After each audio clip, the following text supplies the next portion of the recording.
que estén compartiendo esta actividad. Hoy día martes, gracias por la espera. Estamos desde la comisión organizando esta actividad y para darle el puntapié inicial, hemos preparado la introducción escrita para no olvidarnos de nada, para tener bien presente todas las cosas que queremos compartir. Mi nombre es Gastón Rodríguez, soy psicólogo, soy integrante de Junta Ejecutiva y coordinador de la comisión. Y aquí están presentes los compañeros de la comisión, disertantes, público presente. Que bueno, damos comienzo al primer conversatorio. Desde la Comisión de Psicólogos trabajando en dispositivos de apoyos a personas con discapacidad del Colegio de Psicólogos de la provincia de Córdoba, venimos desarrollando un espacio de reflexión y construcción colectiva que busca dar cuenta de las múltiples formas en que la psicología se encuentra interpelada en su quehacer profesional, cuando se trata de acompañar a personas con discapacidad. Nuestro interés está puesto en pensar el trabajo con personas con discapacidad desde una perspectiva que reconozca la complejidad de sus trayectorias, contextos y derechos, poniendo en valor el rol de los psicólogos dentro de equipos y abordajes interdisciplinarios. En el año 2023 comenzamos a realizar nuestros primeros encuentros como parte del trabajo en comisiones, propuesta realizada por Junta Ejecutiva, para abordar los diferentes ámbitos del ejercicio profesional de los colegas. Nos planteamos como primera tarea definir a la comisión a partir de la pluralidad de aspectos que abordan en su trabajo de psicólogos que desempeñan en dispositivos de apoyos a personas con discapacidad, ya sea en el ámbito educativo, clínico, recreativo, de rehabilitación o formación laboral. Nos propusimos reflexionar acerca de la especificidad del rol profesional en distintos espacios, y en este sentido decidimos asignar un nombre a la comisión que definiera en esta diversidad de enfoque nuestro posicionamiento teórico y ético. Y así llegamos a nombrarla Comisión de Psicólogos en Dispositivo de Apoyos a Personas con Discapacidad. La propuesta de reconocer, validar y construir saberes sobre los distintos dispositivos de abordaje en los que se desempeñan los colegas, al mismo tiempo identificar los diferentes marcos teóricos y conceptuales desde donde se piensa y se aborda la discapacidad, y establecer la perspectiva de derechos como eje transversal a todas las modalidades de intervención, tomando como marco la Convención de Derechos de Personas con Discapacidad, la Ley 22431 de Protección Integral de Personas con Discapacidad, la Ley Salud Mental 26657, la Ley de Prestaciones Básicas en Discapacidad 24901 y el Código de Ética de nuestro colegio. Un poco todo lo que venimos trabajando en estos 2 años, nos planteaba a comienzo de este año, bueno, cómo continuamos nuestra tarea de la comisión y los avatares socioeconómicos, sociales del país, nos desafió a poder pensar en hacer algo que saliera un poco de solamente de nuestra intervención o pensándonos a nosotros como acompañando a personas con discapacidad en distintos dispositivos. Por eso pensamos en una actividad más plural y atendiendo a una urgencia, y es por eso que decidimos organizar esta actividad. Y por eso le doy la palabra a Noé, para que les cuente justamente cuál es esta primera actividad. Hola, buenas tardes. Bueno, en esta primera jornada, que esperamos que sean muchas más, nos proponemos visibilizar y compartir experiencias de intervención profesional en las juntas de certificación de discapacidad y posteriormente realizar un recorrido sobre las pensiones no contributivas por invalidez laboral, la creación de la ANDIS y las auditorías que actualmente se están realizando sobre las pensiones. Se propone trabajar sobre diversos aspectos claves vinculados a la práctica profesional en el campo de la discapacidad, tales como el funcionamiento de las juntas evaluadoras, los objetivos y requisitos del Certificado Único de Discapacidad y del Certificado Médico Oficial, así como los procedimientos necesarios para la gestión de pensiones por incapacidad. Se abordará también la elaboración de informes interdisciplinarios como herramienta fundamental en los procesos evaluativos y de acompañamiento, y se analizará el rol de los profesionales en dispositivos de intervención institucional y comunitaria, promoviendo enfoques integrales y articulados. Bueno, en esta jornada les invitamos a participar de este conversatorio donde vamos a proponer reflexiones sobre las prácticas profesionales de la psicología en el acompañamiento a personas con discapacidad desde los distintos dispositivos y áreas de intervención. Antes de dar comienzo al conversatorio, quiero resaltar que uno de los aspectos fundamentales de esta comisión ha sido el acompañamiento gremial a los colegas en todas las luchas por mejores condiciones de pago por las prestaciones, en especial con APROS. Así que bueno, ha sido fundas- una de las principales actividades de lucha en la cual han estado NOE y muchos de los colegas acompañando y haciendo las distintas manifestaciones de reclamos que, bueno, en este último tiempo han logrado justamente el reconocimiento. El día de mañana se va a hacer en la legislatura la firma de la actualización y de equiparación de los. La homologación, en realidad, eso es a lo que vamos a acceder mañana. Se firma la homologación de los aranceles al nomenclador nacional. Eso va a hacer que finalmente haya un nomenclador único de prestaciones, que es lo que estaba pendiente desde el 98, 99 más o menos. Bueno, eso es algo que va a suceder mañana. Es una muy buena noticia porque es algo que se viene reclamando. Desde las mesas de trabajo, y bueno, que finalmente, después de muchos encuentros y muchas discusiones, se ha podido avanzar en eso. Así que bueno, celebramos esa noticia. Bueno, ahora sí, nos metemos de lleno en el conversatorio. Esta actividad ha sido, digamos, la discapacidad certificada, el rol de los psicólogos en las urgencias de hoy. Para eso tenemos esta primera mesa que está a cargo del licenciado Juan Pablo Agüero, matrícula 7132, integrante de la Junta Evaluadora de Discapacidad del Hospital San Roque, integrante de esta comisión y del Observatorio de Género, y Jorge Pacheco, matrícula 2400 de la Subsecretaría de Discapacidad. Le vamos a dejar la palabra a ellos que nos van a traer esta primera mesa que vamos a hacer un intercambio de preguntas o de comentarios que puede ir sucediendo mientras está haciendo la disertación o bien cuando finalice. Lo que sí le pedimos a quienes están presentes por el Zoom, que dejen en los comentarios para poder hacer el certificado el nombre, apellido, DNI y mail. Esa es la información, César, ¿no es cierto? Esos tres datos.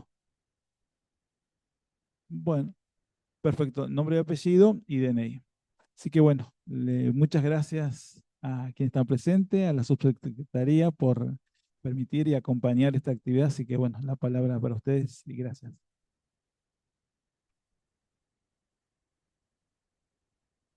Bueno, gracias por la invitación. Como dicen los chicos, soy parte también de la Comisión de Discapacidad. Y cuando empezamos a plantearnos cómo abordar esta temática, surgió una inquietud en relación a las auditorías que vienen por las pensiones y mucha demanda que tenemos los colegas en relación a si tienen o no que renovar un certificado de discapacidad, si tienen o no que ir a presentar, actualizarlo. Entonces se nos ocurrió poder hacer una jornada justamente marcando lo que son los certificados de discapacidad y después, bueno, van a explicar el tema de pensiones, que son temas diferentes, que pueden ir juntos, pero son cuestiones totalmente separadas. Con Jorge vamos a explicar un poco la dinámica de cómo se hace el proceso del certificado, la junta, pero va a ser, digamos, relativamente sintético como para poder enfocarnos más que nada en el rol del psicólogo, que es como se llama la actividad de hoy. Ahí, Ponemos la presentación y arrancamos. ¿Sí?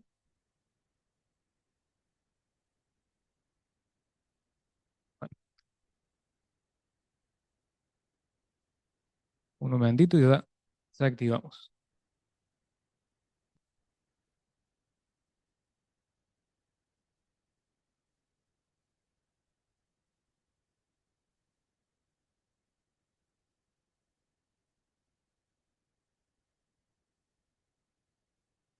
La idea de toda la presentación que vamos a poner es toda información pública, es decir, que si ustedes ingresan a la página de la Agencia Nacional de Discapacidad la van a encontrar más detallada, pero es como para poder puntualizar algunos aspectos que consideramos importantes poder empezar a trabajar.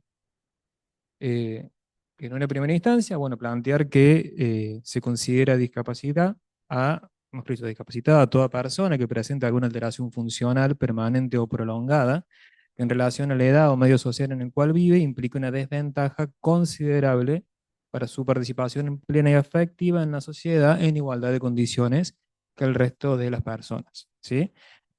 Hay todo un desarrollo histórico de cómo fue cambiando a lo largo de las legislaciones a las cuales adhirió la República Argentina, pero actualmente nos basamos en este concepto de la funcionalidad que tiene una persona.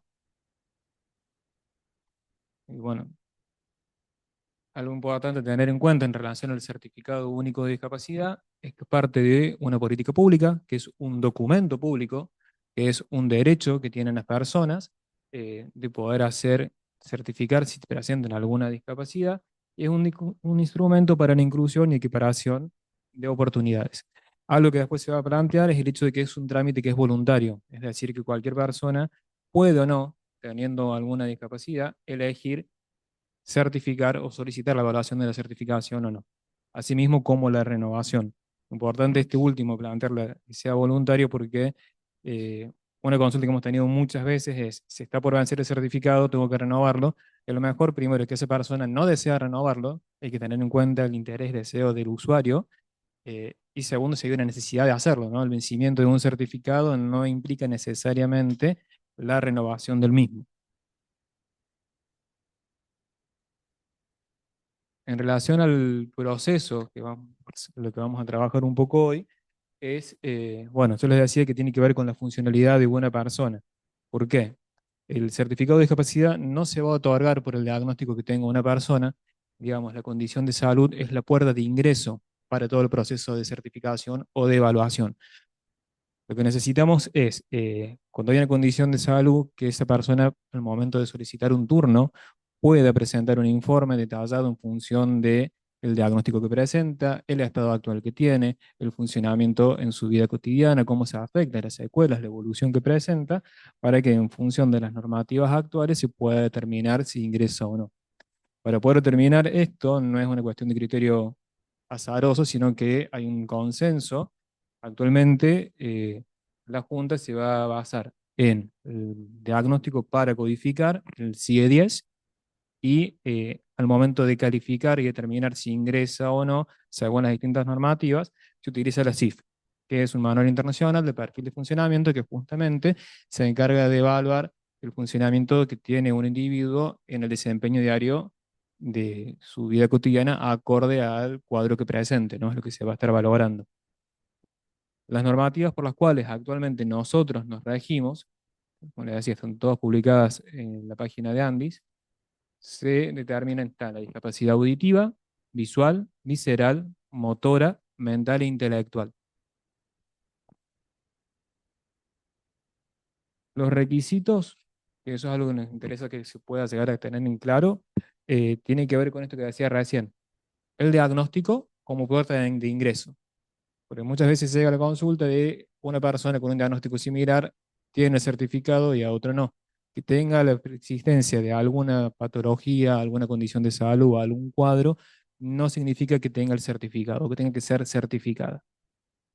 Fundamental que podamos al momento de hacer ese informe, o sea, no tanto como junta, sino como psicólogo, lo planteo que trabaja en la parte de rehabilitación, que podamos dar cuenta del estado de esa persona, que podamos dar cuenta de cómo se encuentra el día de hoy, la evolución que tuvo, el tipo de tratamiento que tiene, y sobre todo que podamos dar cuenta de un diagnóstico. es algo que nosotros vemos en la Junta mucho, eh, nos pasa con colegas y también en otras disciplinas, pero yo más que nada lo enfatizo en la parte nuestra. Hay cierta resistencia de parte de los psicólogos al momento de hacer un informe de poder diagnosticar a esa persona. O se copia el diagnóstico que trae en el certificado previo, o se copia el diagnóstico que trae del neurólogo, el psiquiatra, el fisiatra, y nosotros tenemos que poder dar cuenta de la persona que estamos atendiendo en función de qué cuadro estamos atendiendo, aunque no estemos de acuerdo con lo que plantea el resto del equipo. Hay una responsabilidad ética en esa posición nuestra de que tenemos que poder decir por qué estamos atendiendo al usuario que tenemos al frente. Y además esto, ¿no? De poder hacer la evolución correcta en función de cómo vemos el progreso que tiene o no esa persona. En general, los requisitos van a variar según la normativa y según el tipo de discapacidad que se quiera certificar.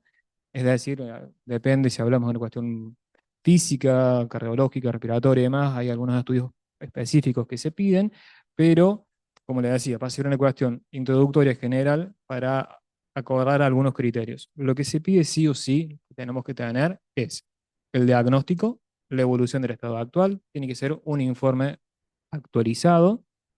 Por más que podamos hablar de que un cuadro que es congénito, tiene que haber una evolución al día de la fecha de cómo está esa persona, tiene que haber una evolución en el tratamiento que recibe, si hay un apoyo, medicación o algo que tenga, que esté utilizando.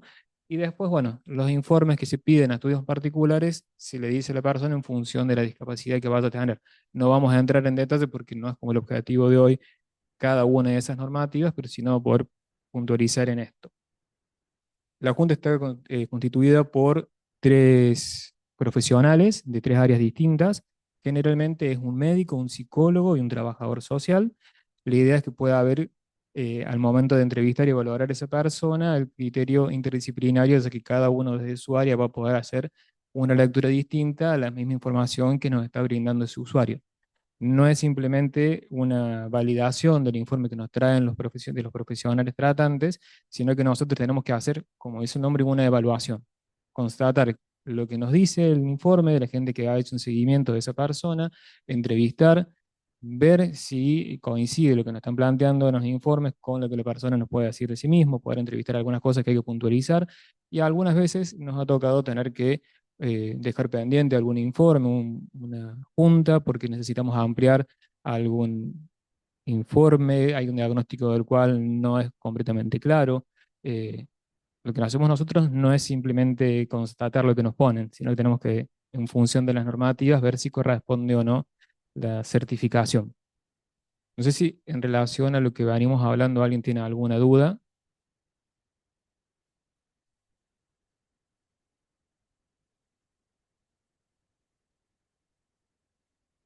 ¿Los presentes, alguien tiene duda?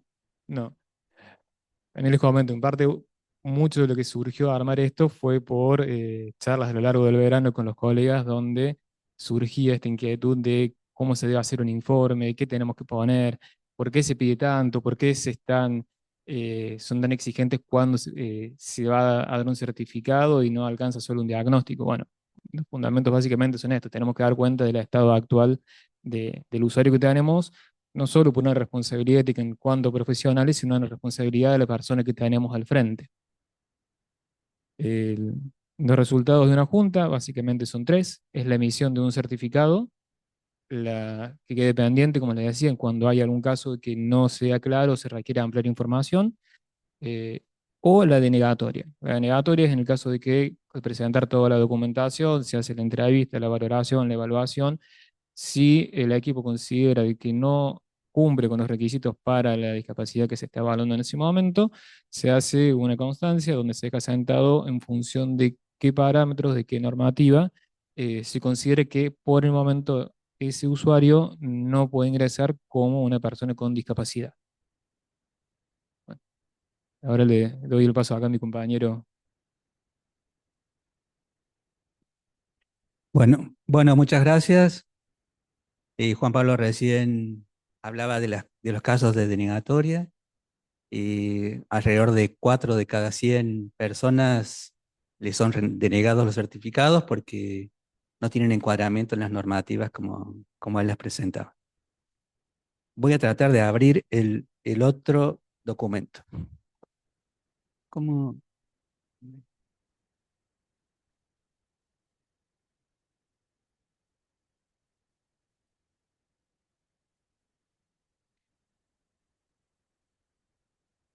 Bueno, mientras se va abriendo el documento, el PowerPoint, eh, hay varias cosas para que podamos comentar. Si bien esto es como algo muy importante, este conversatorio que se propone desde el Colegio de Psicólogos y es muy propicioso, es ver la importancia, la jerarquía que tiene las personas con discapacidad en la provincia de Córdoba. El sistema de salud trae aparejado también un sistema contable, por así decir. Tiene esa doble ventaja. Córdoba también puede acceder a ese sistema que contabiliza la cantidad de personas que están certificadas y se puede saber bastante información de las personas. Es una información que es muy dinámica en el sentido real, porque permanentemente va cambiando el número. Muchas veces hemos tenido consultas recientes de la universidad con pedidos para investigaciones y hacemos un corte, después volvemos a medir y la base de datos ha cambiado por los vencimientos de los certificados. La base de datos de certificados de la República Argentina es siempre sobre certificados de discapacidad activos. Y eso tiene su variación, obviamente, porque se van venciendo, se van estableciendo certificados nuevos, los certificados pueden ser reemplazados, etc. En Córdoba, certificados activos, hay aproximadamente 145.000 certificados activos a la fecha.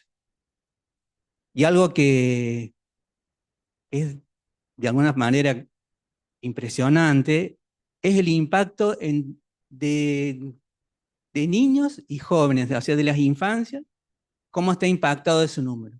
De los 145.000, menos de 60.000, alrededor de 55, 56.000 personas son niños y son jóvenes. La verdad que es algo bueno, que para reflexionar, para analizar, para discutir.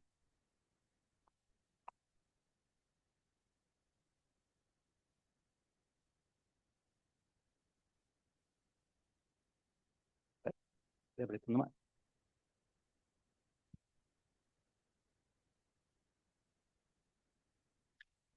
Voy a girar un poquito para ver mejor.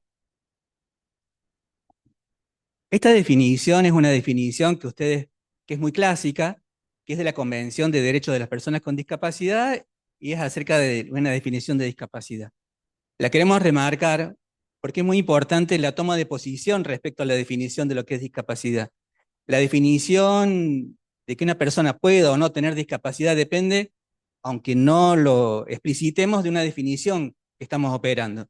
Nosotros tomamos un punto de partida y acordamos que la discapacidad es un concepto que evoluciona. Eso es muy difícil de entender. Yo no digo que lo entiendo 100%, pero es algo que nosotros vemos que tiene un montón de motivos prácticos. La definición, o sea, los criterios que establece la Agencia Nacional de Discapacidad y que define arbitrariamente, en el sentido que toma una posición, dice, este es el punto de corte, de acá para acá no es, de acá para acá sí es discapacidad, y lo hace con fuerza de ley, se ha hecho a través de diversas intervenciones, reglamentación, y las normativas del año 2015 son las últimas más grandes y más sistemáticas. Después ha habido cambios pequeños. Pero antes de eso ha habido muchas otras normativas y las definiciones de discapacidad han cambiado ostensiblemente. Por decir un ejemplo, en el año 2009 se introdujo la variante de trastornos de aprendizaje. Con este doble juego de abrir, hacer como una apertura, si bien, digamos, la Agencia Nacional de Discapacidad tiene como mira final el perfil del funcionamiento, abrió a la posibilidad del diagnóstico de trastornos de aprendizaje, que estaba por fuera. Antes no se consideraba.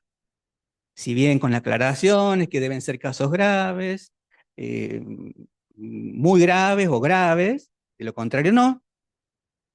Bueno, se abrió en el año 2009 esa puerta, por así decir, y fue una de las cosas que mayor impacto produjo en el volumen de certificaciones en la República Argentina. Córdoba lo padeció de forma muy significativa. Córdoba tiene algunos puntos por encima de las otras provincias, si bien toda la Argentina tiene cifras muy voluminosas en cuanto a deficiencias mentales e intelectuales. La próxima. Esta pequeña línea del tiempo me parece interesante para poder pensar la experiencia de cómo definimos y cómo tratamos de entender una situación de una persona con discapacidad. En el año 1980 estaba vigente la CIDIM, que es un manual internacional para evaluar, para categorizar personas con discapacidad, pero estaba asentado en un paradigma totalmente diferente de lo que es la CIF, de lo que explicó Juan Pablo. La CIF constituye el último, digamos, la última herramienta, digamos, con apertura y con una definición de discapacidad moderna, en vez de la CIDIM, que consideraba a las deficiencias o a los diagnósticos médicos como la discapacidad en sí mismo. Y nosotros hemos estado certificando de esa forma. Yo estoy hace muchos años en la Junta, desde el año 2006, aproximadamente 2006, 2007, y en un principio otorgábamos certificado y nos hacíamos las preguntas como, ¿tiene esquizofrenia, le corresponde? ¿Tiene hipoacusia bilateral, le corresponde? ¿La persona tiene síndrome de Down, le corresponde el certificado? Bueno, todas preguntas propias de la concepción de discapacidad que teníamos o que estaba rigiendo en ese momento.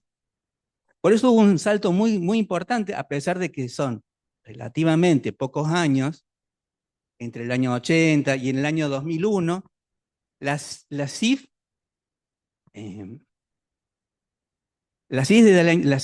año 2001 y el CUD se aprueba entre el año 2008 y 2009, y en Córdoba se implementa desde el año 2011. Y contiene las últimas herramientas en cuanto, digamos, que va en una conexión muy fuerte, muy estrecha con lo que plantea la Convención. Sin dejar de apreciar que a la vez que un cambio de paradigma no es de un día para otro, ni de 10 ni de 20 años para otros 10 o 20 años tampoco. Y hoy también tenemos en nuestro lenguaje, en el lenguaje profesional, en el lenguaje de la cultura, de la discapacidad, hoy se sigue diciendo, esta persona tiene tal enfermedad, le corresponde, me corresponde, con una definición muy sustancial acerca de cómo la vieja concepción de discapacidad, que es vieja, no tan vieja. Perdón. En eso que dice Jorge, ¿no? De que los cambios de paradigma demandan tiempo, si bien te decía que la última normativa que se autorizó fue en el 2015, no se deja de seguir investigando, trabajando y tratando de actualizarlo. Ha habido cambios muy puntuales, pero del 2015 a esta parte, estamos hablando de 9 años, se sigue buscando desarrollar, mejorar la atención y la forma en que se certifica para mejorar la condición de vida de estas personas. Bien. Bueno, en el año 2011 se comenzó en Córdoba a hacer la certificación con el método de CUD. No obstante, estuvimos varios años funcionando con un sistema doble, porque no todas las juntas empezaron al mismo tiempo, y que después, hoy actualmente está absolutamente regularizado desde el año 2015 en adelante, aproximadamente. Es el año también de las últimas normativas de discapacidad que ahora están vigentes. Nosotros, a través de esta invitación del Colegio de Psicólogos, y también, no solo por eso, y también por la cantidad de casos que afectan lo mental e intelectual, vamos a hacer como una especie de pequeño zoom sobre algunas patologías y qué se espera de los profesionales, los psicólogos, los especialistas, los que abordan temas de salud mental, qué se espera en la elaboración de nuestros informes. La próxima.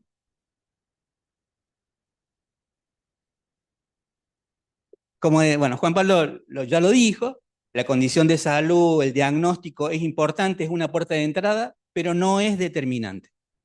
No es determinante. ¿Qué es lo determinante? El perfil de funcionamiento. Vamos con la próxima. Es muy importante el concepto de secuela. Conceptualmente, nosotros tenemos el concepto de secuela. ¿Qué es la invariante del déficit que la persona tiene que no le permite efectuar determinadas actividades de forma sistemática? Como una interrupción sistemática de ahí para adelante. El concepto de secuela. Es tan importante para nosotros el concepto de secuela y de alguna forma es lo que habla de ese déficit de la persona en contacto con las barreras de lo social, donde emerge la discapacidad, que es algo fundamental que nosotros podamos reflejarlo en nuestros informes. Es muy difícil decir cómo son los informes de los profesionales. Hay de muchos tipos de informes. Como decía Juan Pablo, los psicólogos, en algún caso, hemos tenido una formación donde no se nos sugería o alentaba de poner diagnósticos. Bueno, tiene que tener alguna hipótesis diagnóstica, un informe. Eso sí. De todos modos decimos, no es lo determinante para otorgar el certificado. Damos nuestro diagnóstico, nuestra hipótesis, pero tenemos que dar el perfil de funcionamiento. Eso, mayormente, en los certificados, informes que vemos, en general en las distintas profesiones, porque recibimos de profesiones los certificados, no es fácil encontrar esa información. No es fácil encontrar. Es como una deuda, o al menos una forma de verlo, es una deuda que tenemos que tratar de tener avances respecto a hablar del perfil, de qué actividades realiza, qué actividades está impedido, como pensar en la secuela de una persona. Si estamos pensando que la persona tiene una discapacidad, bueno, ¿qué dificultades tiene de forma sistemática y le impiden determinados desempeños? Tenemos que tener esa visión. Bueno, también no es fácil reflejar ese tipo de informes. Bueno, nosotros recibimos informes de los equipos, algunos ponen una cosa, otro profesional pone otra, la familia comenta otras cosas, la persona, el niño, el joven también dice qué puede y qué no puede hacer. Y hemos tomado también como una chance que nos ha dado muy buen rendimiento, que es el informe escolar. El informe escolar nos brinda mucha información porque está hecho en forma de perfil. Por temas de formación, entendemos que son por su encuadre, y porque hablan de desempeño los informes escolares, suele traer herramientas muy valiosas para cuando vemos un caso. La siguiente. Una salvedad ahí. Sí. En esto que decía Jorge, de que es una deuda, yo creo que sí, que es una deuda muy grande que tenemos como profesionales con nuestros usuarios. Hay informes que llegan, como dice Jorge, que son muy claros, detallan bien el funcionamiento de alguien, y hay otros que, siendo más que nada lo que decíamos, lo mental, vamos a enfocar ahora, te dice, no sé, el usuario tanto, presenta un cuadro de retraso mental leve, moderado, grave, no alcanzó la alfabetización, fue a escuela especial y no es autoválido. 5 renglones donde se supone que está describiendo a la persona que están atendiendo, no dan mayor cuenta, como si alcanzar la alfabetización o no fuese lo único determinante para ver si una persona tiene o no alguna deficiencia, y esos generalmente son en casos de personas adultas mayores. Los niños generalmente vienen con el informe de progreso escolar, pero por ahí sí es una deuda que tenemos para con los usuarios poder dar cuenta de la persona que tenemos al frente. Es en eso, un respeto hacia el usuario que estamos atendiendo, poder explicar qué se hace, qué no, qué dificultades tiene, cómo se lo acompaña, si se puede sortear esas dificultades o no. No tanto para con la Junta, sino para la persona que tenemos ahí sentado en el consultorio. Es así. La normativa de discapacidad de ANDIS, de la Agencia Nacional, tiene una forma, si uno la lee, son 50 páginas aproximadamente, es un poco críptica, no es fácil de entender lo que plantea. Quiero decir que me parece que la agencia ni nosotros somos claros qué queremos en los informes. Yo creo que es la primera vez que estoy hablando de qué pretende las juntas de certificación de los informes, qué sería mejor, qué sería peor. No está ese diálogo, hay algo ahí como muy cristalizado que me parece muy interesante empezar a hablar sobre eso. Eso me parece muy importante. Hay un PDF que he adjuntado para abrir. Traje un PDF que es como una fichita, por así decir, de un modelo de informe que propone la Agencia Nacional de Discapacidad. Nosotros no lo usamos mucho. O sea, no lo proponemos como una herramienta obligatoria, ni la solemos sugerir de forma frecuente. Pero me parece que es lo que Andy propone. O sea que no sería desatinado tomarlo. Básicamente se comienza con los datos, se sigue con el diagnóstico CIE-10. El sistema de certificación trabaja con sistema CIE-10. ¿Qué pasa si no viene CIE-10? Bueno, no hay problema, no hay problema, no hay problema. O sea, no es que si no viene con CIE-10 y viene con el CIE-11 o viene con el DSM-5, no hay problema. Siempre y cuando haya una hipótesis diagnóstica. Ejemplo, ahora dice discapacidad intelectual. ¿Listo? Tomamos discapacidad intelectual, vemos los calificadores, todo, no hay ningún problema. Pero nosotros sí tenemos que consignar en términos de CIE-10. En el punto 2, acá pregunta por lo vincular. Pregunta cómo se vincula la persona, dice interacciones, relaciones interpersonales, sí, no, las realiza con apoyo. Es como sumamente esquemático, pero nos permite pensar qué se busca en un informe. Es interesante en ese sentido. Alguien podría tomar ese modelo y decir, lo voy a redactar, voy a poner esa información, y me parece que salvaría los aspectos básicos, estaría respondiendo a la consulta de perfil, estaría respondiendo al perfil. Más abajo, o está en la página siguiente, cuidados de la propia salud, el autocuidado, bueno, si concurre a los tratamientos, de qué forma lo realiza. En todo, transversalmente en estos informes, está la figura del apoyo. ¿Tiene apoyos? ¿No tiene apoyos? ¿Apoyos de qué magnitud tiene? Los planes terapéuticos, se hace apoyo psicofarmacológico, terapéutico, etc. También la escolaridad, si tiene un proyecto de inclusión, acompañante terapéutico, etc. Lo laboral también, si trabaja, no trabaja, si trabaja en un taller protegido, si tiene apoyo, qué tipo de apoyos, si tiene adaptaciones, etc. Requisitos complementarios. Determinación de cociente, evaluación neurocognitiva. Con esto se arman algunos líos a veces con la gente, con lo de la evaluación neurocognitiva. Es una herramienta sumamente valiosa, pero no es una técnica excluyente y que sea obligatoria presentar sí o sí.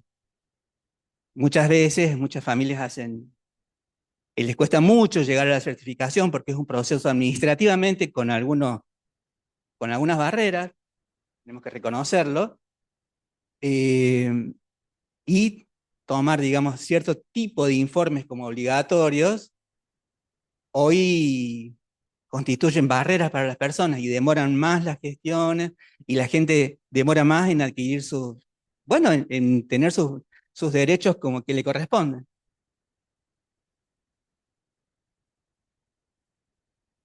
Bien. Este modelo de la agencia está dentro, digamos, de la normativa mental. La dejamos a disposición, la dejamos en el Colegio de Psicólogos, si alguien quiere verla como modelo. No es obligatorio que lo llenen de esa forma, pero es para hacer una lectura más detallada y repasar a mejor qué tipo de información debería consignarse, como posible. Es una alternativa.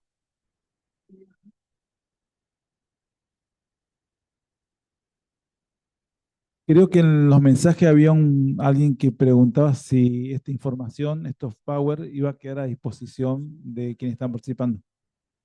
No hay inconveniente. Sí, pueden quedar de todos modos, como decía Jorge, es toda información pública. O sea, pueden profundizar y entrar en las normativas y ver concretamente todo lo que está ahí como bien resumido. Yo recomendaría, más allá de tener la presentación nuestra, ir a la fuente. Entrar en la página de Andy, descargar en función de lo que cada uno necesita, las normativas, lo que quieren averiguar. De todos modos, dejamos estos formatos, los vamos a dejar el PDF, yo hice una extracción, digamos, saqué las 4 páginas del modelo propuesto por la Agencia Nacional, está dentro de la normativa, pero como dice Juan Pablo, de la forma a la fuente, es la normativa. Bien. Por último, volvemos al PowerPoint si es posible. Me parece que es este.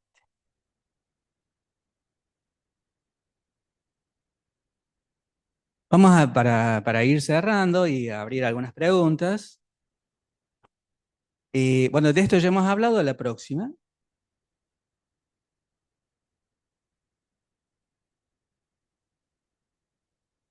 Algunos datos estadísticos básicos sobre Córdoba. El 42% de las personas con discapacidad en Córdoba son niños y jóvenes. El 28% tiene entre 20 y 49 años y de 50 años en adelante el 29% de la persona. Tenemos como una especie de una tendencia de alguna forma invertida en respecto a lo esperado. Uno puede pensar que el aumento de la edad trae más dificultades, sin embargo la certificación está hecha en otro sentido. La próxima. Una de las cosas curiosas en parte, quizás en otra forma esperable, es la prevalencia de las edades más frecuentes. Entre 9 y 11 años es el pico de mayor certificación en la provincia de Córdoba, o sea, entre los 8 y los 14 aproximadamente, con pico en 9-10. Y la próxima, con la peculiaridad que en hombres es mucho mayor, mucho mayor.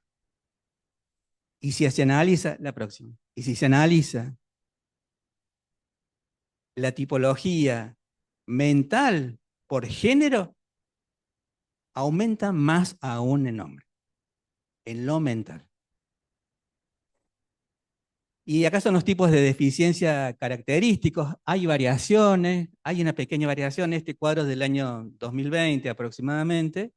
Tenemos discapacidad hipomental el 42%, intelectual 6%. ¿Esto está dividido? Porque la convención habla de tipos de deficiencia mental e intelectual. Porque antes era una sola categoría. Y lo que se sigue como los términos de la convención se separó en ese sentido. Y ustedes ven que auditivo, visual, visceral, es ínfimo comparativamente. Y lo motor, históricamente en Argentina, siempre fue el factor 1. Bueno, hace 10 años, 12 años, que ya no es más el factor 1. La próxima. Las patologías más frecuentes, usamos este cuadro que tiene algunos años porque no ha perdido vigencia. Trastornos de la marcha y la movilidad, 3.000 casos. Los discapacidad intelectual leve, moderado, la no especificada, trastornos de aprendizaje, la hipoacusia. Si uno reagrupa los diagnósticos mentales sacan una ventaja enorme. El autismo también, pero mucho más los retrasos intelectuales. Y el autismo también tiene una frecuencia muy significativa, pero no llega, digamos, a los niveles de déficit de la discapacidad intelectual. La próxima. Este es un ejemplo de diagnóstico retraso mental leve. Fíjense la diferencia que aparecen en el sistema de hombres y mujeres. Mucho mayor la afectación en hombres. Este es uno de los ejemplos de una de las patologías. Lo que es tan representativa la deficiencia intelectual, queríamos mostrar. La próxima. Bueno, estos son algunos datos para el contacto de nuestra Subsecretaría de Discapacidad.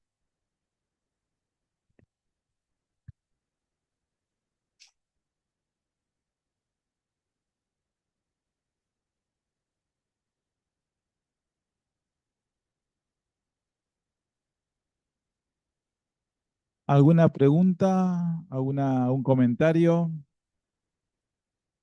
Reflexiones que nos va dejando esta primera mesa. yo quedé sorprendido con los números de impacto a partir de la incorporación del CUT. Eh, en mi caso, que trabajo en una escuela, estoy en contacto con infancia y con adolescencia, es muy común, no naturalizado ya encontrarnos con niños y adolescentes con un certificado de discapacidad, digamos. Ver el número es impactante, es muy, muy, muy impactante y que, bueno, creo que también a mí me lleva a la reflexión bueno, de muchos acontecimientos que sucedieron en la Argentina, también donde la medicalización pasó a jugar un rol importantísimo para que justamente va encadenado con todos estos números también y como la farmacología pasó a ser una respuesta a problemáticas de niños y adolescentes que, bueno, se pasó a ser una de las principales vías de encauzar la conflictividad emocional, vincular, social, económica, y la certificación justamente de todas estas problemáticas. Pero de nuevo, al verlo el número es impactante, o por lo menos en lo vivencial de este momento, para mí fue muy, muy, muy chocante.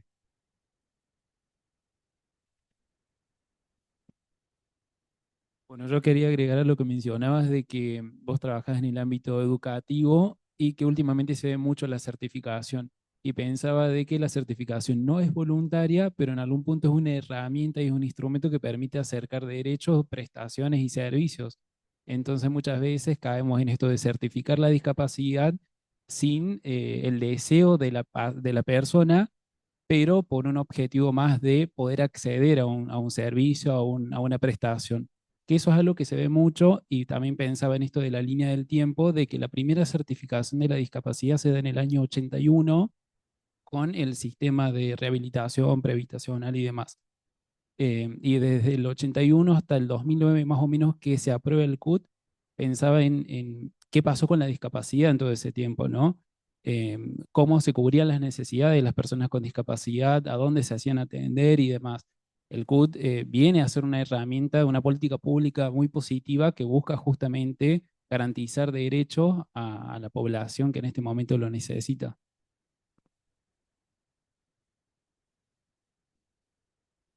Estoy de acuerdo en esto que vos decís que es una herramienta que es muy útil, sobre todo en esto, el aumento que hubo en casos de niños, infancias, todo lo que es trastorno de habilidades escolares.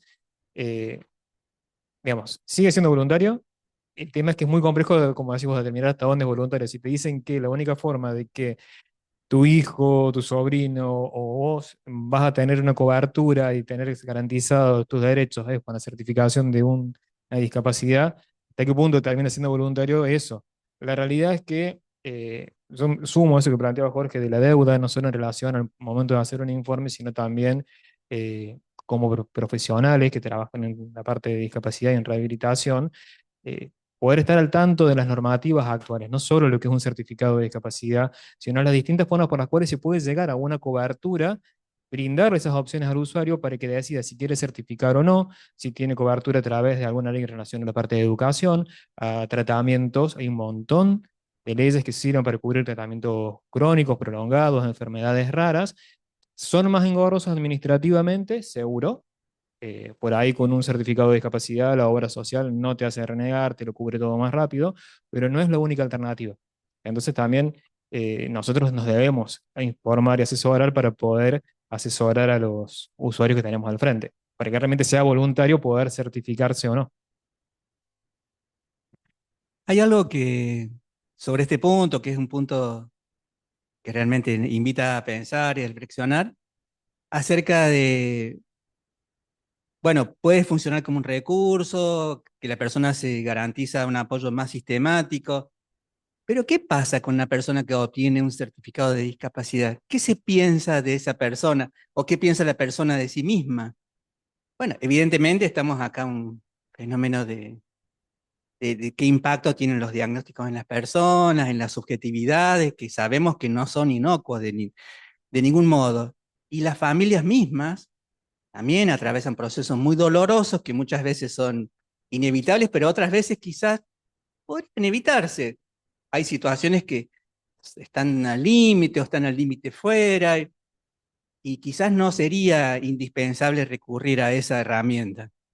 Yo que tengo muchos años, al principio hablaba, yo hace muchos años que estoy en el hospital, pensamos lo siguiente, decíamos, se lo damos por 2 años, se lo damos por 4 años, y ya después no se lo damos más. Eso no sucede, eso no sucede. La persona que tiene un certificado, es raro que después no continúe.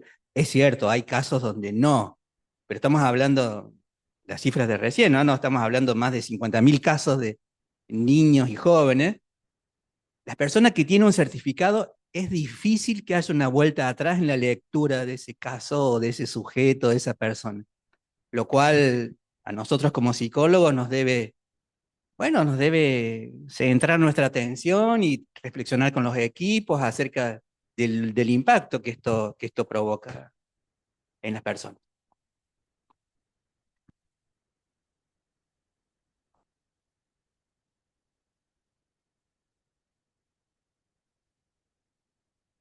Sí, quería hacer una pregunta. En relación, cuando ustedes explicaban que el diagnóstico en sí no da acceso al certificado único de discapacidad, sino que se tiene en cuenta la cuestión también funcional, que por eso es tan importante el detalle de los informes de los profesionales, ¿no?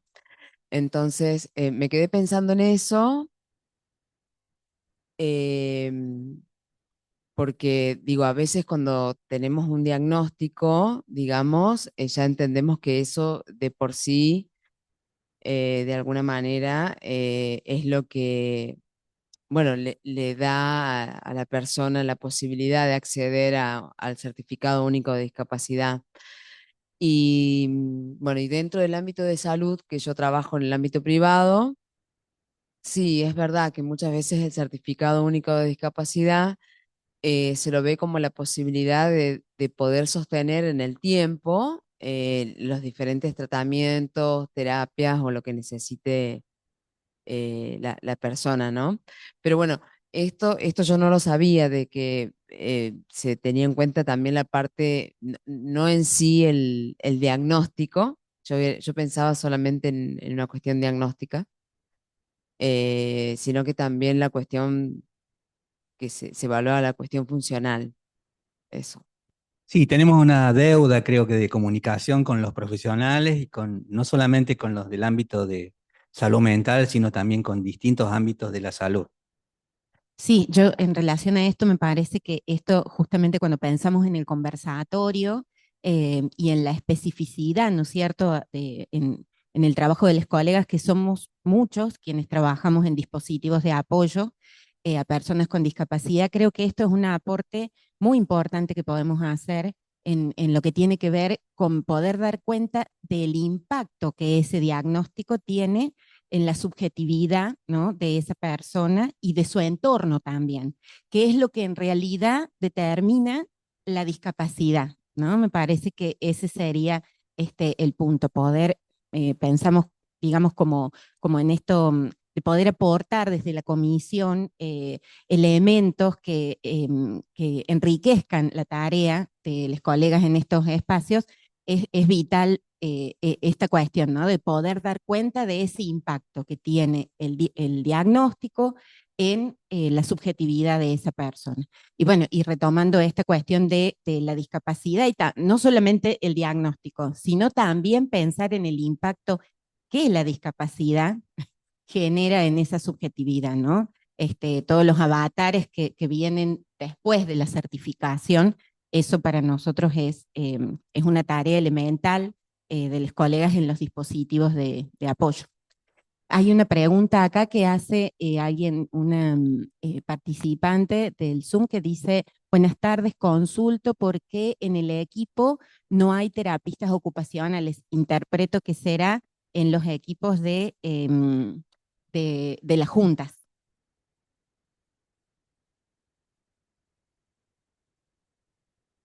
Córdoba tiene un lineamiento más clásico en relación a la conformación de junta. Hemos tenido, así por lo que una psicopedagoga que ha estado participando de equipos, pero no otra disciplina. En la provincia de Buenos Aires, sobre todo, Capital Federal, se ven equipos de formación más heterogénea, terapeutas ocupacionales, kinesiólogos, fonoaudiólogos, aunque mayormente la conformación esta que decía Juan Pablo, la tradicional es la más frecuente en todo el país. No hay, es decir, la ley hace una mención. Andis hizo un reconocimiento de que pueden ser otras disciplinas, pero la ley menciona esto biopsicosocial, médico, trabajador social, psicólogo, una lectura así bastante clásica, y bueno, ha quedado un poco cristalizado esa visión. Pero a la vez Andis permite, pero en general los usuarios provincias no postulan a otras disciplinas mayormente. Me parece que sí, que las personas, que se enriquecería mucho otras disciplinas en la visión, obviamente. Bueno, y hay otra pregunta, dice muchas gracias por la presentación, una colega. Muy claros ambos, sorprendente la estadística, ese 42% en niñez, ese porcentaje es respecto a la población general o respecto al total de certificados. Es respecto al total de certificación en Córdoba en este caso. Sobre los 145.000. Y que a la vez los 145.000 de Córdoba representan aproximadamente el 3% de la población de Córdoba, algo menos, 2,70 de la población. Estamos bastante lejos del 10 o 15% de referencia que dicen los estudios epidemiológicos, por decir. Pero es así en general. Bueno, agradecerles por la presencia, por estar, por acompañarnos y bueno, por todo lo que nos han brindado. Queda a disposición el... ¿Hay otro mensaje? Justo-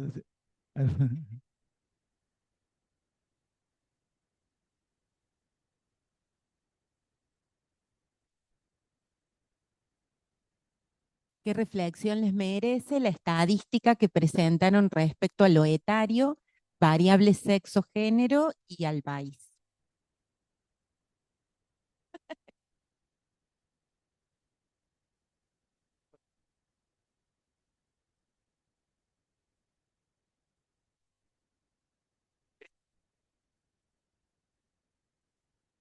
No tenemos no hemos hecho ese balance nosotros como equipo.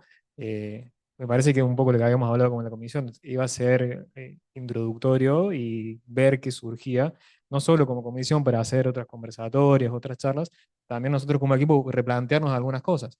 En lo personal no me lo he preguntado, si bien cuando Jorge nos manda, yo trabajo con él en el San Roque, pero pertenezco a otra junta en el interior, y él siempre nos va actualizando estas estadísticas. Yo creo que la vorágine del día a día nos lleva a no frenar y a pensar en esto, la diferencia de edad, de sexo, de género, en los distintos tipos de discapacidades. Probablemente para otro encuentro podemos darle alguna respuesta, porque es complejo el tema. Estamos hablando de un montón de factores a tener en cuenta. Bueno, y creo que sería el desafío, o sea, un poco la idea de la comisión es poder abrir un espacio de reflexión en estas cuestiones que se van planteando, que vamos pudiendo ver y hacer un análisis sobre eso. Y también nos corresponde como colegas, ¿no? Cuando trabajamos en esto. Bueno, y hay un comentario más, dice, al contar con diagnóstico, informe, evolución, en caso de niños escolarizados, sus informes escolares acceden a un certificado que es totalmente necesario para poder velar por sus derechos y necesidades. Insistir en que el CUT, para casos que correspondan, sea sin vencimiento en niños y jóvenes que a través de lo ya nombrado no sufran la falta de beneficios en el momento que se vence, esperando su nuevo CUT. Gracias por la claridad. En relación a eso, el tema de los vencimientos, hay un montón de razones por las cuales tiene que tenerlo. Primero, el cambio de prestaciones. Si lo vamos desde la necesidad de que tengan un certificado para acceder a la cobertura de ciertos derechos, hay todo un marco, en esta oportunidad no pudimos hablar de lo que son las prestaciones, será para otra ocasión. No se puede poner a cualquier edad una prestación y tampoco podemos decir que una persona que fue certificada en 2019, por poner una fecha de X, al 2025 presente la misma situación o requiere el mismo tipo de apoyo. Entonces hay que ver la evolución que está teniendo esa persona. Obviamente con la Junta, como decía Jorge, a veces que decimos es por 2 años, porque creemos que por el diagnóstico, el estado de esa persona, probablemente puede llegar a equiparar las condiciones con el resto y no requiera una renovación, pero hay casos puntuales donde se puede hacer sin fecha de vencimiento, es la última modificación que se hizo, o sea, después podemos dejarlo para que lo busquen. En realidad va a depender, como digo, del tipo de prestaciones que requiere, el apoyo que necesite y la evolución que tenga, entonces no podemos hacerlo de forma indefinida, bueno, podemos hacer futurología, ni nosotros ni el equipo. Entonces sí o sí hay que ver cómo está. Eh, sí tenemos en cuenta si hay un problema de aprendizaje, lo que planteaban de los niños, y estamos en una etapa escolar, a lo mejor contemplamos el cálculo de según cómo esté ese usuario, si cubrimos toda la primaria o el CBU, o hacemos si es un problema de aprendizaje hasta que termine el secundario, y después se reevaluará la condición de salud de esa persona. Pero no se puede hacer de forma indefinida, salvo ciertos casos puntuales, no son los chicos, sobre todo por el cambio de prestaciones. Bueno, ahora sí, muchas gracias por el tiempo, por todo lo que nos han compartido. Vamos a hacer un pequeño break de 5 minutitos para reacomodarnos, realimentarnos y dar lugar a la próxima mesa, así que no se vayan, ahí volvemos.